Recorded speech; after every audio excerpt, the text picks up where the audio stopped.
ඕලෙවල්ලක 9 මේස් තියාගෙන ආක්ස් කරන්න ආවේ. එතකොට මම රිසල්ට්ස් එන්න කලින් තමා සර් ක්ලාස් ආවේ. ඇත්තටම සර් උගන්වන විදිහ මට හොඳට මතකයි. නීතිය පාඩම හරිම රසවත් මාර කැපවීම උගන්වන කෙනෙක්. සර් කැපවීම අපිටත් වඩා වැඩි. ඒතකොට අපි හරි උනන්දුවෙන් ආසාවෙන් ඒ හින්දා සර් ක්ලාස් වෙනවා. 9 මේස් තියාගෙනත් ලෝ කරන තියෙන බලාපොරොත්තු වෙන තමයි මම ලොජික් කියන සබ්ජෙක්ට් එක අනිවාර්යෙන් තෝරගත්තේ. ලොජික් කියන සබ්ජෙක්ට් එක නීති පීඨ යන ගොඩක් වැදගත් සබ්ජෙක්ට් එකක්. ඉතින් කවුරු ලොජික් කරන්න බලාපොරොත්තු වෙනවා නම් හොඳම විසඳුම මැජික් නෝ ලොජික් අපේ පන්ති. මම මැත්ස් කරලා තමයි ලොජික් කරන්න ආවේ. ආර්ට්ස් වලින් මම තෝරගත්ත සබ්ජෙක්ට් තුනේ පොලිටිකල් ජියෝග්‍රැෆි ෆ්‍රෙන්ච් කාලයක් කරගෙන යද්දි මට ඒක අමාරුයි කියලා හිතුණා. ඒ හින්දා ලොජික් කරන්න ආවා. ලොජික් කරන්න ආවට පස්සේ මගේ යාළුවෝ මැඩම්ලා හැම කෙනෙක්ම මගේ රෙකමන්ඩ් කළා සමීර සර්. සමීර සර් ළඟට මම ඇවිල්ලා දැනට මාස 6ක් විතර.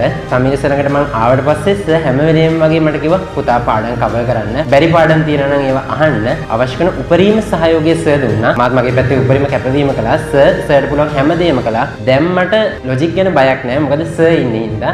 ලොජික් මට දැනට තියෙන මගේ සබ්ජෙක්ට් තුනේ කොන්ෆිඩන්ස් මේ සබ්ජෙක්ට් එක ලොජික් ඒ සමීර සර් හින්දා. ඉස්සරහට එන හැමෝටමත් කියන්න තියෙන්නේ සමීර සර් ළඟට ක්ලාස් එන්න.